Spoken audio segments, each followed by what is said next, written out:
Hello and welcome back to Storytime with Eric Zimmer. Here is the 15th book I've read for my web series by Roald Dahl. The 1978 classic, The Enormous Crocodile. This version also has colored illustrations, which is nice, because Quentin Blake's watercolor illustrations are incredible to look at. Speaking of which, this is the first Roald Dahl book where Quentin Blake did the illustrations from the first edition. In the 1990s, he re-illustrated any book he wrote prior to 1978, but every other book, he did the illustrations from the very first editions. And this was the first one. I never read this one, so this should be exciting. You ready? Alright, let's begin.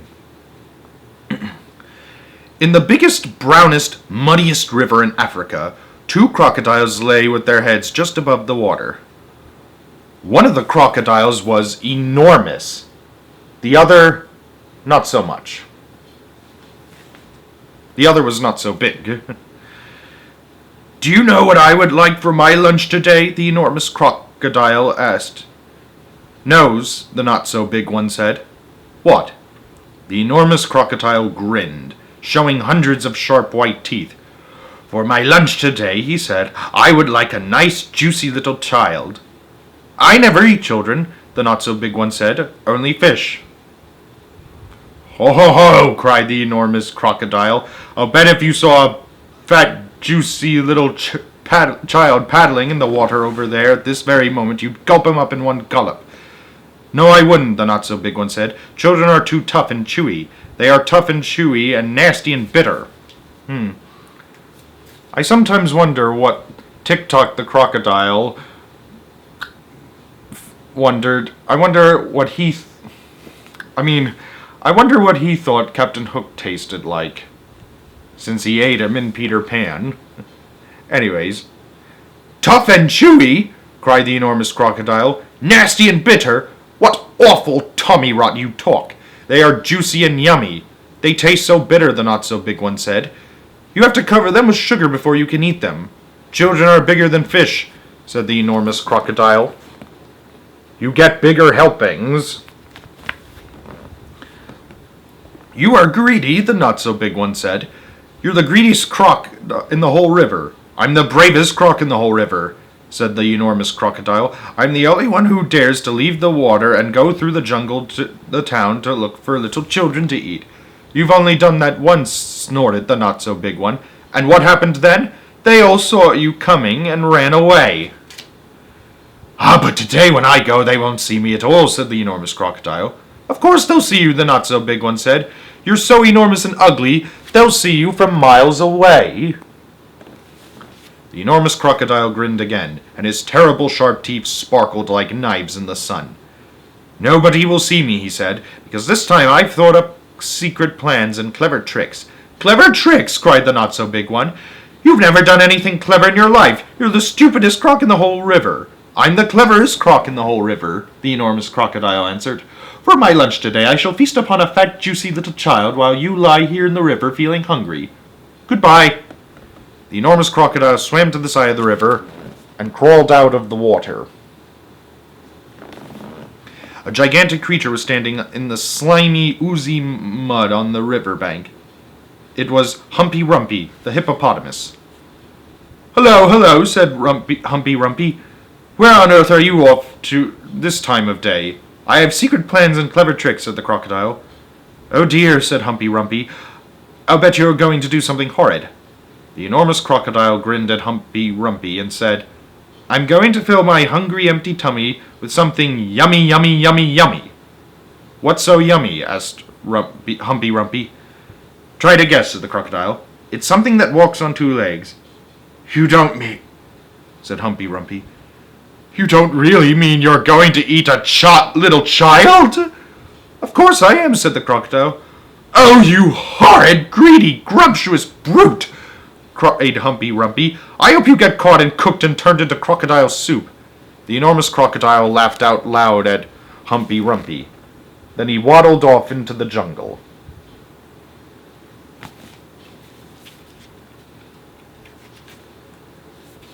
Inside the jungle, he met Trunky the elephant. Trunky was nibbling leaves from the top of a tall tree, and he didn't notice the crocodile at first, so the crocodile bit him on the leg. "Ow!" said Trunky in his big, deep voice. "Who did that?" "Oh, it's you, is it, you beastly crocodile? Why don't you go back to the big brown muddy river where you belong?" "I have secret plans and clever tricks," said the crocodile. You mean you've got nasty plans and nasty tricks," said Trunky. "You've never done a nice thing in your life." The enormous crocodile grinned up at Trunky and said, "I'm off to find a yummy child for lunch. Keep listening, and you'll hear the bones go crunch." "Oh, you wicked, beastly beast!" cried Trunky. "Oh, you foul, filthy fiend! I hope you get squashed and squished and squizzled and boil up into crocodile stew." The enormous crocodile laughed out loud and disappeared into the thick, thick jungle. A bit further on, he met Mugglewump, the monkey. From the Twits. Written 2 years later. Mugglewump was sitting in a tree eating nuts. "Hello, Crocky," said Mugglewump. "What are you up to now?" "I have secret plans and clever tricks," said the crocodile. "Would you like some nuts?" said Mugglewump. "I have better things to eat than nuts," sniffed the crocodile. "I didn't think there was anything better than nuts," said Mugglewump. "Aha!" said the enormous crocodile. "The sort of things that I am going to eat have fingers, toenails, arms, and legs, and feet." Mugglewump went pale and began to shake all over. "You aren't really going to gobble up a little child, are you?" he said. "Of course I am," said the crocodile, "clothes and all. They taste better with the clothes on." "Oh, you horrid, hoggish croc!" cried Mugglewump.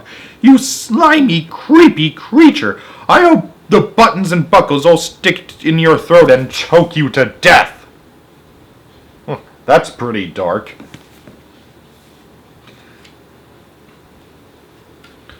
The crocodile grinned up at Mugglewump and said, "I eat monkeys too." And quick as a flash, with one bite of his huge jaw, he bit through the tree that Mugglewump was sitting in, and down it came. But just in time, Mugglewump jumped into the next tree and swung away through the branches. A bit further on, the enormous crocodile met the roly-poly bird. He is very colorful, too. And he was also in the Twits, the one who came to the rescue. The roly-poly bird was building a nest in an orange tree. "Hello there, enormous crocodile," sang the roly-poly bird. "We don't often see you up here in the jungle." "Ah," said the crocodile, "I have secret plans and clever tricks." "I hope it's not something nasty," sang the roly-poly bird. "Nasty?" cried the crocodile. "Of course it's not nasty, it's delicious. It's luscious, it's super, it's muscious, it's duper. It's better than rotten old fish. You mash it and munch it, you chew it and crunch it, it's lovely to hear it go swish." "It must be berries," sang the roly-poly bird. "Berries are my favorite food in the world." "Is it raspberries, perhaps? Or could it be strawberries?" The enormous crocodile laughed so much his teeth rattled together like pennies in a piggy bank. "Crocodiles don't eat berries," he said. "We eat little boys and girls. And sometimes we eat roly-poly birds as well." Very quickly, the crocodile reached up and snapped his jaws at the roly-poly bird. He just missed the bird, but he managed to catch hold of the long, beautiful feathers in its tail. Well, at least they grew back in the Twits. The roly-poly bird gave a shriek of terror and shot straight up into the air, leaving its tail feathers behind in the enormous crocodile's mouth. At last the enormous crocodile came out at the other side of the jungle and into the sunlight. He could see the town not far away. "Oh ho," he said, talking aloud to himself. "Aha! The walk through the jungle has made me hungrier than ever. One child isn't going to be nearly enough for me today. I won't be full up until I've eaten at least 3 juicy little children." He started to creep forward towards the town. The enormous crocodile crept over to a place where there were a lot of coconut trees. He knew that children from town often came here looking for coconuts. The trees were too tall for them to climb, but there were always some coconuts on the ground that had fallen down. The enormous crocodile quickly collected all the coconuts that were lying on the ground.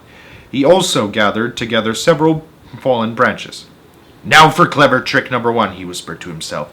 "It won't be long before I am eating the first part of my lunch."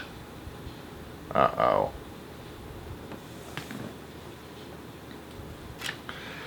He took all the coconut branches and held them between his teeth. He grasped the coconuts in his front paws.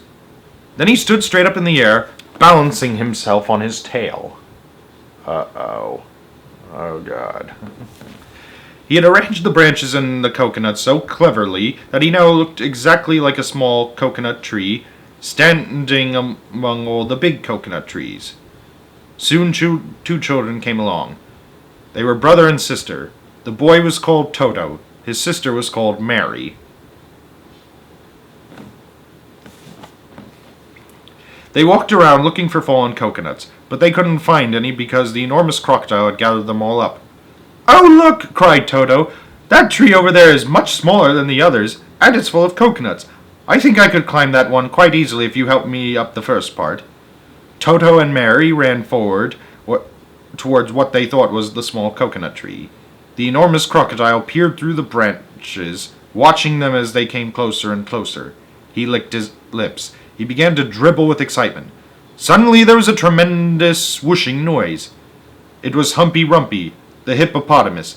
He came crashing and snorting out of the jungle. His head was down low and he was galloping at a terrific speed. "Look out, Toto!" shouted Humpy Rumpy. "Look out, Mary!" "How does he know their names?" "That's not a coconut tree, it's the enormous crocodile, and he wants to eat you up!" Humpy Rumpy charged straight at the enormous crocodile. He caught him with his giant head and sent him tumbling and skidding over the ground. "Owie!" cried the crocodile. "Help! Stop! Where am I?" Toto and Mary ran back to the town as fast as they could.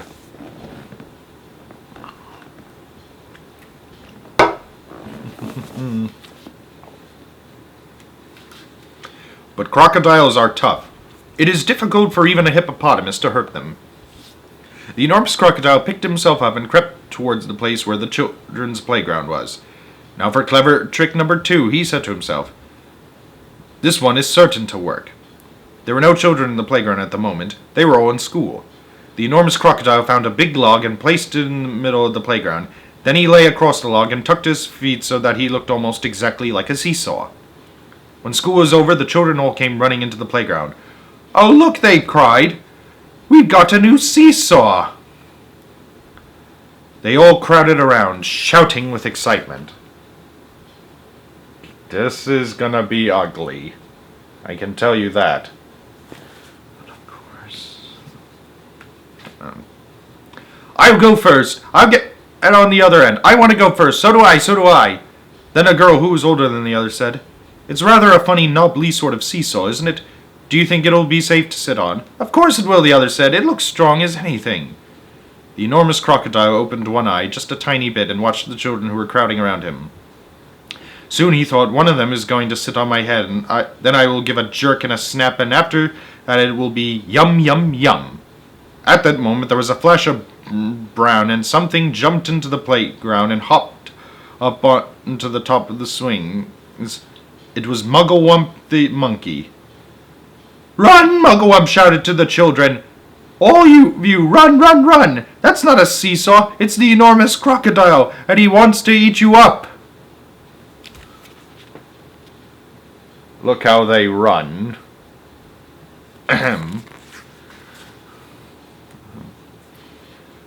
The children screamed and ran for their lives. Mugglewump disappeared back into the jungle, and the enormous crocodile was left all alone in the playground. And he doesn't look too happy. He cursed the monkey and waddled back into the bushes to hide. "I am getting hungrier and hungrier," he said. "I shall have to eat at least 4 children now before I am full up." The enormous crocodile crept around the edge of the town, taking great care not to be seen. He came to a place where they were getting ready to have a fair. There were slides and swings and dodgem cars and people selling popcorn and cotton candy. There was also a big merry-go-round. The merry-go-round had marvelous wooden creatures for the children to ride on. There were white horses and lions and tigers and mermaids with fish and tails and fearsome dragons with red tongues sticking out of their mouths. "Now for clever trick number 3, said the enormous crocodile, licking his lips. Oh boy. This is not gonna end well.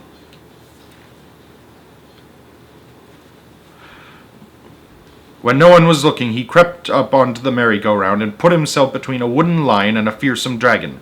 He sat up a bit on his back legs, and he kept very still. He looked exactly like a wooden crocodile on the merry-go-round.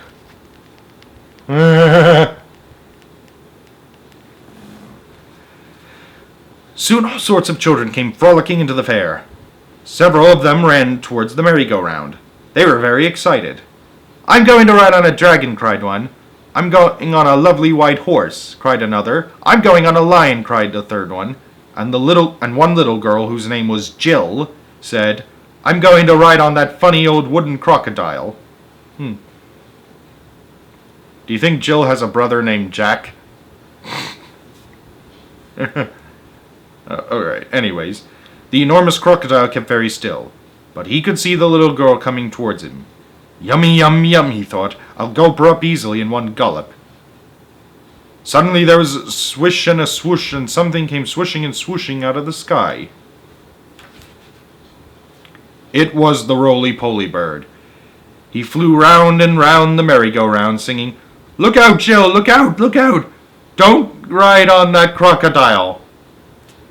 How do they know their names? Jill stopped and looked up. "That's not a wooden crocodile," sang the roly-poly bird. "It's a real one. It's the enormous crocodile from the river, and he wants to eat you up."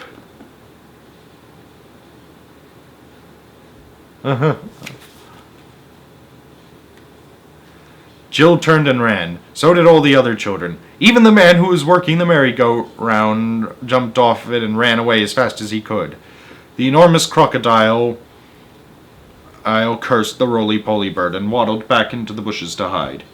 "I am so hungry now," he said to himself. "I could eat 6 children before I am full up." Oh boy. This is not good. Just outside the town there was a pretty little field with trees and bushes all around it. This was called the picnic place. There were several wooden benches and wooden tables and long benches, and people were allowed to go there and have a picnic at any time.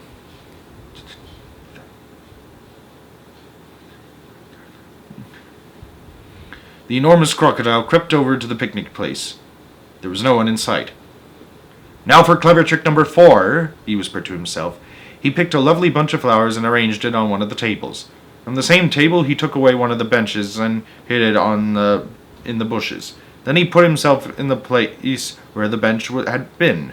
By tucking his head under his chest and by twisting his tail out of sight, he made himself look very much like a long wooden bench with 4 legs.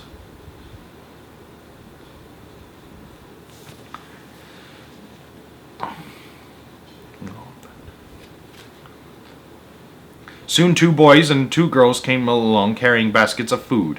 They were all from one family, and their mother had said they could go out and have a picnic together. "Which table shall we sit at?" said one.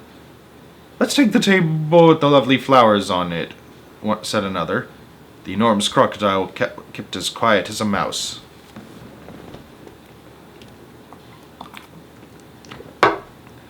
"I shall eat them all," he said to himself. "They will come and sit on my back, and I will swizzle my head around quickly, and after that it'll be squish, crunch, gallop." Suddenly a big deep voice from the jungle shouted, "Stand back, children! Stand back! Stand back!" The children stopped and stared at the place where the voice was coming from. Then with a crashing of branches, Trunky the elephant came rushing out of the jungle. That's not a bench we're going to sit on, he bellowed. It's the enormous crocodile, and he wants to eat you all up.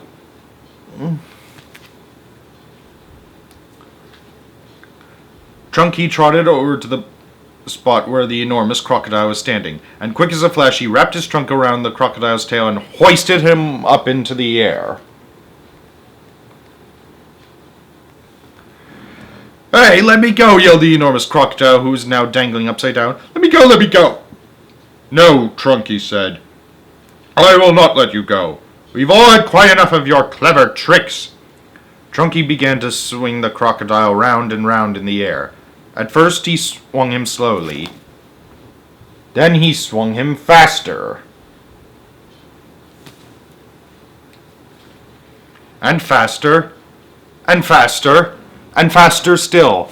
Soon the enormous crocodile was just a blurry circle going round and round Trunky's head. The children are still watching. Suddenly Chunky let go of the crocodile's tail, and the crocodile went shooting high up into the sky like a huge green rocket. Up and up he went. Higher and higher. Faster and faster.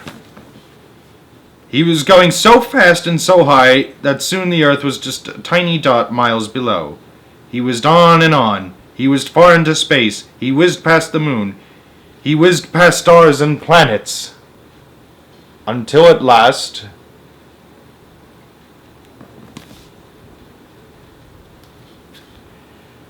with the most tremendous bang, the enormous crocodile crashed headfirst into the hot, hot sun. And he was sizzled up like a sausage. Pretty dark way to go. But I think he deserved his punishment. Don't you? The end. Thank you for listening. I'll see you next time on Storytime with Eric Zimmer.